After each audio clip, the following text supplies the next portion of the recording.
साथियों नमस्कार, स्वागत है आप सभी का आपके अपने YouTube प्लेटफॉर्म पर।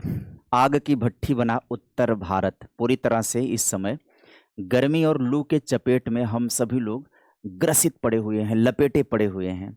ऐसे में अब ट्रेंड चल रहा है, लोग इसके ऊपर चर्चाएं कर रहे हैं, तो हमें लगा हमें भी एक चर्चा का सेशन करना चाहिए, इसके विषय में बातचीत करना चाहिए। अब मैं बातचीत इस पर कर रहा हूं तो गारंटी है कि मेरे बातचीत के बाद ये जो माहौल है 46 से 48 डिग्री वाला, ये खत्म हो जाएगा। इसी चीज का इंतजार, जबरदस्ती का इंतजार कर रहा था कि मानेंगे नहीं, लग रहा है प्रभु। जब तक हम वीडियो करके जानकारी नहीं दे देंगे, लोगों तक पहुंचा नहीं देंगे सूचनाएं, तब तक ये मानेंगे नहीं, लग रहा है। तो इस नाते वीडियो लेकर के मैं भी हाजिर हो चुका हूं। आग की भट्ठी बना उत्तर भारत, आसमान से बरस रही मौत, कब तक राहत मिल सकती है? इस टार्चर से राहत मिलेगी भी कि नहीं मिलेगी? तो वैसे ये प्राकृतिक घटनाएं होती हैं। इन प्राकृतिक घटनाओं पर एक वैज्ञानिक अनुमान लगाया जा सकता है मानव के द्वारा, है ना। कन्फर्म नहीं कहा जा सकता, इसकी भविष्यवाणी एकदम एक्चुअल हो नहीं सकती है, या केवल एक अनुमान का विषय है और इस पर अनुमान लगाया जा सकता है। फिलहाल यह हम लोगों के लिए एक जानकारी का मुद्दा हो गया है। चलो इसी बहाने कुछ जानकारियां मिल जाती हैं। अगर वातावरण से संबंधित, पर्यावरण से संबंधित इसी बहाने जानकारी मिल जाए तो इसी बहाने जानकारी ले लिया जाए। इसके पीछे का असल में कारण क्या है? तो ये एक बड़ा कारण आता है, कौन सा? Heat dome. कुछ शब्दों से आप परिचित हो जाइएगा। हीट डोम एक शब्दावली है, टर्मोलॉजी है, इससे आप परिचित हो जाइएगा। ये क्यों और कैसे बनता है पहले इसको समझिएगा। असली तरीका, असली कारण यही बन रहा है। वायुमंडल में हवा के दबाव का जटिल खेल होता है, हीट डोम इसको कहते हैं। हीट डोम कोई रातों रात बनने वाली घटना नहीं है, बल्कि यह वायुमंडल में हवा के दबाव, एयर प्रेशर का एक जटिल खेल है। हाई प्रेशर का निर्माण कैसे होता है? जब वायुमंडल के ऊपरी हिस्से में बहुत मजबूत उच्च दबाव बन जाता है, हाई प्रेशर बन जाता है, तो नीचे की हवा को वह ऊपर उठने नहीं देता है। जब यहाँ पर हाई प्रेशर क्रिएट हो जाता है तो नीचे की हवा को ऊपर उठने नहीं देता है, नीचे से हवा ऊपर जाना चाहती है। आगे देखिए, इमेज के माध्यम से समझाता हूं मैं आपको क्या होता है असल में। हवा का दबाव और गर्म होना, या हाई प्रेशर सिस्टम ना ऊपर से हवा को जमीन की तरफ क्या करता है? धकेलता है। हाई प्रेशर ऐसे हवा का बबल्स जो होता है वैसे नीचे की तरफ धकेलेगा। तो जब हवा नीचे की तरफ दबती है ना, तो वो कंप्रेस होती है, और जब वो कंप्रेस होगी तो उसके अणु करीब करीब आएंगे। तो जब हवा पर प्रेशर अप्लाई होगा, कंप्रेस होगी, तो उसके अणु करीब आएंगे। आप सभी को पता है कि गैस के अणुओं में टकराव होता है। गैस के अणु अनुगमन वेग से गति करते हैं, लेकिन ये जब इनको आपस में करीब लाया जाता है, प्रेशर अप्लाई किया जाता है, तो इनका अनुगमन वेग प्रभावित होता है। ये अणु आपस में टकराते हैं तो एनर्जी का जो है ज्यादा निर्माण होता है। इस तरीके से ये हवा ज्यादा गर्म हो जाती है। यह सिस्टम एक विशाल गुंबद या प्रेशर कुकर के ढक्कन की तरह काम करने लगता है। जमीन की गर्मी ऊपर जाकर ठंडी होना चाहती है, लेकिन यह गुंबद उसे वापस नीचे धकेल देता है। लगातार कई दिनों तक यह प्रक्रिया चलती रहती है। जब ये प्रक्रिया कई दिनों तक चलती रहती है ना, तो जो टेम्परेचर है पृथ्वी का, सूर्य की किरणों के आने के बाद पृथ्वी की वस्तुएं गर्म होती हैं। कंक्रीट का निर्माण ज़्यादातर हुआ है। इन कंक्रीट्स के निर्माण से दिक्कत क्या हो रही है कि ज़्यादातर वस्तुएं गर्म हो रही हैं। हवा, वो पेड़ पौधे कम हैं, हरियाली कम है, ज़्यादातर कंक्रीट है, हाईवेज निर्मित हुए हैं, पुल निर्मित हुए हैं, मकान कंक्रीट के निर्मित हुए हैं, बड़े बड़े निर्माण कंक्रीट के हैं। ये गर्म होते हैं और रात में विकिरण के रूप में ऊष्मा वापस भेजता है वायुमंडल में। लेकिन वायुमंडल में तो हीट डोम निर्मित हो गया है, प्रेशर कुकर के जैसा। वो एयर प्रेशर कर दे रहा है, कंप्रेस कर दे रहा है, तो हवा में वो गर्मी बढ़ जा रही है। तो अब ये गर्मी बढ़ जा रही है, ढक्कन जैसा काम करेगा। यह सिस्टम एक विशाल गुंबद या प्रेशर कुकर के ढक्कन की तरह काम करता है। जमीन की गर्मी ऊपर जाकर ठंडी होना चाहती है, लेकिन यह गुंबद उसे वापस नीचे धकेल देता है। लगातार कई दिनों तक यही प्रक्रिया चलने से पूरा इलाका जो है वो भट्ठी की तरह गर्म हो जाता है। जैसे कुकर में रखे हुए कोई भी वस्तु गर्म हो जाती है, उबल जाती है। हम लोगों की स्थिति यही बनी हुई है कुकर का। हम लोगों कुकर के अंदर हैं, समझ लो, हम लोग कुकर के अंदर हैं। बस टेम्परेचर जो कुकर का है वो कितना है? 46 अंश से लेकर के 48 तक पहुंच रहा है ना। अलग अलग जगहों पर ये टेम्परेचर देखने को मिल रहा है। तो भारत में बांदा सबसे ज्यादा गर्म हो गया है, जिला या जगह हो गया है, सबसे ज्यादा गर्मी है वहां पर। अब दूसरा प्रभाव जो होता है, सेकंड इफेक्ट की बात कर लें इस गर्मी के पीछे, तो अल नीनो का प्रभाव आता है। अल नीनो क्यों आता है और ये कैसे भारत को जलाता है, ये दूसरा कारण भी आप समझ लीजिएगा। या प्रशांत महासागर की एक विनाशकारी घटना होती है। अल नीनो प्रशांत महासागर यानी पैसिफिक ओशियन की बात करें तो उसकी एक प्राकृतिक लेकिन विनाशकारी घटना होती है। होता क्या है कि व्यापारिक हवाओं का कमजोर होना, सामान्य दिनों में समुद्र के ऊपर हवाएं जो हैं पूरब से पश्चिम की तरफ चलती हैं, यानी अमेरिका से एशिया की तरफ हवाओं का गमन होता है। अब ऐसे में कंडीशन क्या होता है, जो गर्म पानी को हमारे इलाके की तरफ लाती हैं और अच्छी बारिश कराती हैं, अल नीनो के दौरान ये हवाएं अचानक कमज़ोर पड़ जाती हैं और उल्टी दिशा में बहने लगती हैं। मतलब एशिया की तरफ जाने वाली हवाओं का दिशा क्या बदल जाता है, वो उल्टी दिशा में बदल जाती हैं। तो अब उल्टी दिशा में होने के बाद दिक्कत क्या खड़ी होती है उसको आप समझिएगा। समुद्र का उबलना, हवाओं के कमज़ोर होने से प्रशांत महासागर का पानी जो है असामान्य रूप से गर्म हो जाता है। ये प्रशांत महासागर का पानी जो होता है वह असामान्य रूप से गर्म हो जाता है। महासागर की यह गर्मी पूरी दुनिया के वायुमंडल का संतुलन बिगाड़ देती है और इसके कारण भारत की तरफ आने वाली मानसून की हवाएं कमजोर पड़ जाती हैं और आसमान पूरी तरह साफ रहता है, जिससे सूरज की किरणें सीधे जमीन को झुलसाती रहती हैं। ये कारण बन जाता है ना। तो ये सीडीपी देख करके मत समझिएगा कि सीडीपी का कॉन्सेप्ट है, वो चैनल का नाम लिखा हुआ है ना। ये चैनल का नाम लिखा हुआ है, इसको मत कंफ्यूज होइएगा। बातें ये भूगोल और पर्यावरण की चल रही हैं।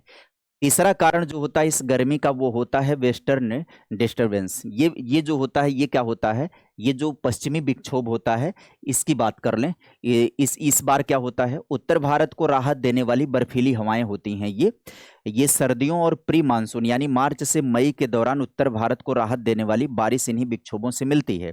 उत्पत्ति क्या होता है, ये भूमध्य सागर जो होता है और कैस्पियन सागर से उठने वाले बर्फीले तूफान हैं जो ईरान अफगानिस्तान होते हुए हिमालय से टकराकर भारत में बारिश का जो ठंडी हवाओं के लिए कारण बनते हैं। इस तरीके से ये ईरान अफगानिस्तान होते हुए हिमालय से टकराते हैं, यहाँ पर बरसात होती है, तो इसके हिसाब से जो भारत में होता है वो ठंडी हवाएं चलती हैं और भारत में बारिश का कारण बनता है। इस बार ये गायब क्यों हो गया है, ये एक बड़ी समस्या है ना।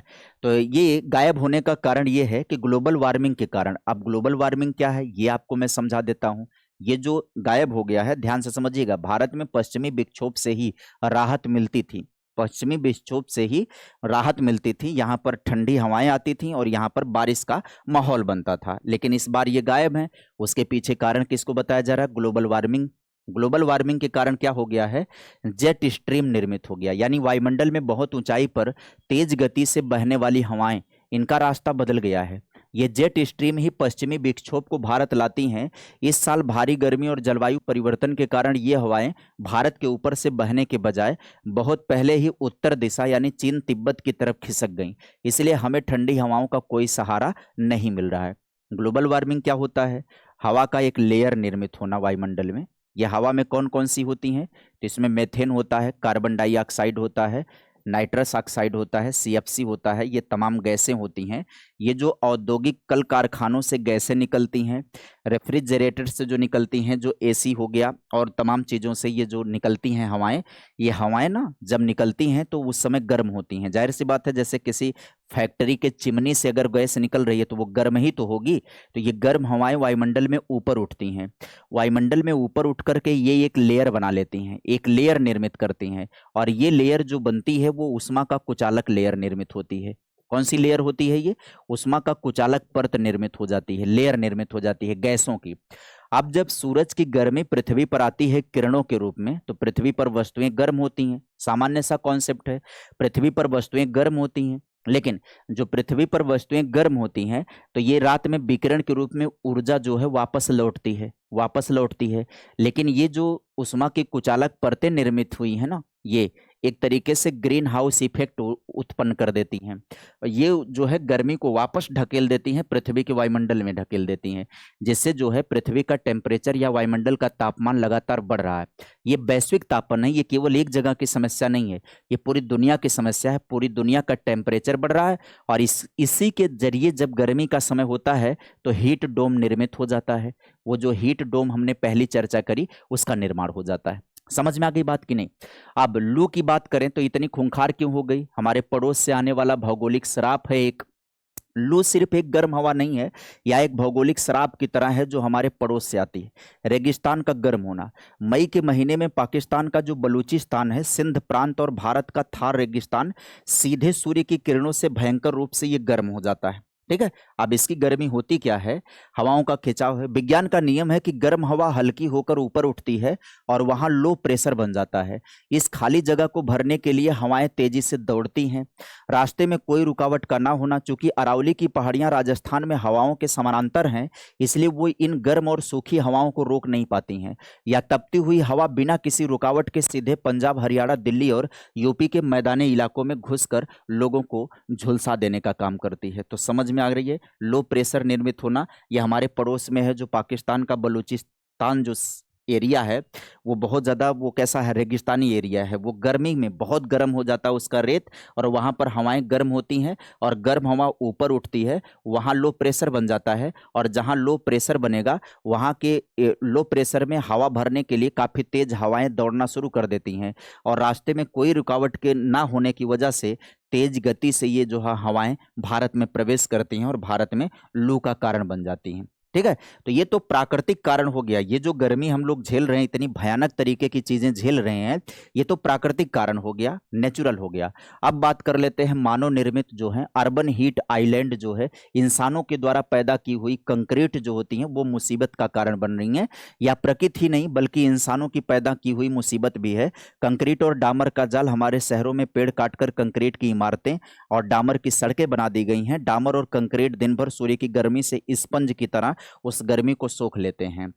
गांव की कच्ची मिट्टी और पेड़ रात होते ही जल्दी ठंडे हो जाते हैं, लेकिन शहरों का कंक्रीट रात भर धीरे धीरे सोखी हुई गर्मी बाहर छोड़ता रहता है। एसी और वाहनों का जहर। शहरों में लाखों एसी और गाड़ियां चल रही हैं। एसी आपके कमरे को तो ठंडा करती है, लेकिन उसके पीछे लगा कंप्रेसर बाहर की हवा में भयंकर आग फेंकता है। यही कारण है कि शहरों का तापमान उपास ग्रामीण अपेक्षा ग्रामीण क्षेत्रों में अंतर पाया जाता है। तो एक तो ये हो गया शहरों का जीवन जो है वो उसके कारण। तो हीट वेव के मुख्य कारण कौन कौन से हो गए? पहला हो गया हीट डोम, जिसकी चर्चा हम लोगों ने करी। दूसरा हो गया कौन सा? अल नीनो, व्यापारिक हवाओं का कमजोर होना। पश्चिमी विक्षोभ, रास्ते का बदल जाना। लू जो अरावली का समानांतर होना, और अर्बन हीट। ये इतने कारण हैं जिसके कारण से हम लोग इस बार गर्मी के ज्यादा चपेट में हैं। इस बार जो मुख्य वजह बन गई है वो कौन सा? जेट स्ट्रीम का जो रास्ता है वो बदल गया। पश्चिमी विक्षोभ का जो रास्ता है उसका बदल जाना, ये मुख्य वजह बन गया है। इस बार ये मुख्य वजह बन गया है। ये चीजें तो हर बार निर्मित होती हैं, इस बार ये वाला कंडीशन ज्यादा दिक्कत कर रहा है। जैसे ही ये पश्चिमी विक्षोभ की दिशा वापस से बदल करके भारत के ऊपर आ जाएगी, वैसे ही मानसूनों का आगमन शुरू हो जाएगा।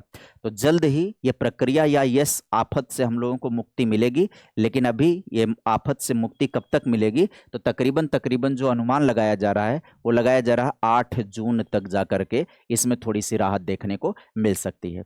फिलहाल आज के सेशन में बस बातें इतने ही। समझ में आई होगी पूरी बातें, मैं ऐसी उम्मीद कर सकता हूं। चैनल पर नए होंगे तो सब्सक्राइब कर दीजिएगा और वीडियो को लाइक जरूर कर दीजिएगा। ऐसे ही वीडियो आप सभी लोगों को मिलती रहेगी और आप सभी को इस तरीके से जानकारी, मतलब नौकरियों से संबंधित वीडियो से मिला जुला करके और इस तरीके से अवेयरनेस की वीडियो सब आपको इस प्लेटफॉर्म पर उपलब्ध होती रहेगी। तो उम्मीद करेंगे कि आप लोग प्लेटफॉर्म पर बने रहेंगे और बातें आप लोगों के लिए फायदेमंद होती रहेंगी। आज के लिए इतना ही। Bye bye, take care, thank you.